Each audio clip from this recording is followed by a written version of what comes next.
इस वीडियो को देखने वाले सभी से मैं कहना चाहूँगा कि आप अगले 5 मिनट इसको बिना स्किप किए हुए आराम से देखें। हो सकता है कि आपके मन में जो प्रश्न है उनका जवाब इसी वीडियो में मिल जाए। अभी हाल ही में कल के दिन 3 अक्टूबर 2023 को स्कूल व्याख्याता इतिहास का परिणाम जारी रहा, जिनमें से प्रोविजनल लिस्ट में 2 गुना जो सूची थी उनमें आधे विद्यार्थियों का फाइनल में चयन रहा, और जिन विद्यार्थियों का किसी कारण से अंतिम सूची में नाम नहीं आ पाया, मेरा ये मानना है कि मेरे बैच के भी ऐसे काफ़ी होनहार विद्यार्थी हैं जिनका सिलेक्शन होना था। मैं उनकी तैयारी में किसी प्रकार की कोई कमी नहीं मानता, पर किसी भी कारणवश उन चीज़ों को कि जब 2000 सीटों में से या 2000 सीटों में से 4000 लोगों में से 2000 अगर हमें छांटनी है तो किसी आधे लोगों को बाहर होना ही पड़ता है, और ये अपने आप में कोई सफलता है, सफलता का पैमाना नहीं है। हम अपने आप को यहाँ नहीं रोकेंगे। मुझसे लगातार बहुत लंबे समय से जुड़े हुए विद्यार्थी जो है ममता जी मेरे साथ में हैं। कुछ ऐसे बातें जो मैं जानता हूँ ममता जी के बारे में, पिछले 6-7 साल से मेरे संपर्क में हैं, तो वो चीज़ें कि अगर आप भी इन समस्याओं को फेस करते हैं तो उनको किस प्रकार से दूर करें। ममता जी पिछले 6 साल से स्कूल व्याख्याता की तैयारी कर रहे हैं। इससे पहले जो वैकेंसी रही उस वैकेंसी में मात्र 1 नंबर से अंतिम सूची चयन में ये पीछे रह गए। इस बार सबसे अच्छी बात ये रही कि 407वें रैंक के साथ में अंतिम सूची में इनका स्थान है, तो ये अपने आप में बड़ा ही गर्व का विषय है। किस प्रकार से मैं हमेशा क्लास में अक्सर एक बात कहता हूँ कि तैयारी करना बॉयज़ के लिए जितना आसान है, गर्ल्स के लिए, महिलाओं के लिए उतना ही मुश्किल है। किस प्रकार से कहीं न कहीं महिलाओं के लिए या गर्ल्स के लिए परिवार की जिम्मेवारी के साथ में तैयारी करना अपने आप में एक बड़ा ही चैलेंज है।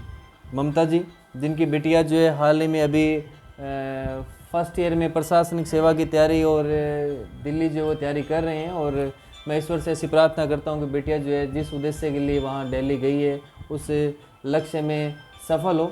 तो आप मानेंगे कि जब बच्चे खुद जो हैं वो +2 या 10th में पढ़ रहे हो और उस समय भी आपका उत्साह ना डिगे और आप लगातार अपने लक्ष्य के प्रति समर्पित रहें, तो ये अपने आप में ये कोई साधारण बात नहीं है। ये अपने आप में हम देख सकते हैं ममता जी का हौसला कितना अपने आप में जो है वो मजबूत था या बड़ा था।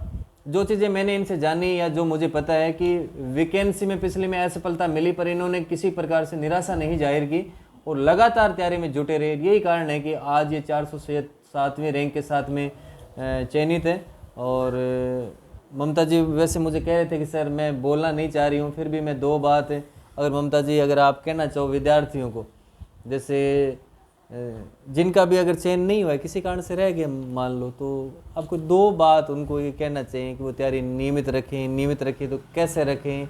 मन में ये बात भी उनकी आती है कि छोड़ दें, किताबों को छोड़ दें और पढ़ाई छोड़ दें, अब तो नहीं हो पाएगा। अक्सर ये बात महिलाओं में ज़्यादा रहती है कि उम्र के साथ में मैं तो ये मानता हूँ हर दिन जिम्मेवारी जो बढ़ रही है, परिवार की जिम्मेवारी बढ़ रही है, तो आप किस प्रकार से वो बच्चे जो है वो इस तैयारी को कंटिन्यू रखें, तो आप इसके बारे में आप लीजिए जितना आप बता पाएँ।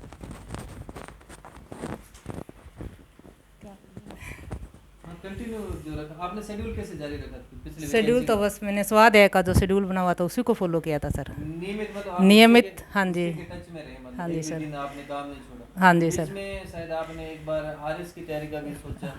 हाँ, आरएस फ्री में हो गया था एक बार, पर वो फिर कॉलेज लेक्चर में किया था मैंने तैयारी, तो मैंने चला हिस्ट्री टच में रहेगी तो पढ़ लेते हैं थोड़ा। चलो बढ़िया बात है। मैं ईश्वर से ऐसी प्रार्थना करता हूँ कि अब आप अगला जो लक्ष्य है यहाँ नहीं रुकें, आप आगे कॉलेज लेक्चरर या स्कूल लेक्चरर के लिए कार्य करें। ममता जी से अपने जब जल्दी आने वाले समय में एक ग्रीन पेन फेस्टिवल समारोह रखेंगे जिसमें इनके व्यवस्थित इंटरव्यूज़ करवाएंगे। आप इन सब अभ्यर्थियों को देखेंगे, इनसे आप नई नई बातें जान पाएंगे। अंत में मैं आपको ये कहना चाहूँगा, जिन विद्यार्थियों का किसी भी कारण से नहीं हो पाया, आप किताबों को रखें नहीं, बंद नहीं करें और तैयारी को नियमित रखें। आपका भी चयन अंतिम रूप से आज नहीं तो अगली वैकेंसी में होना ही है। धन्यवाद।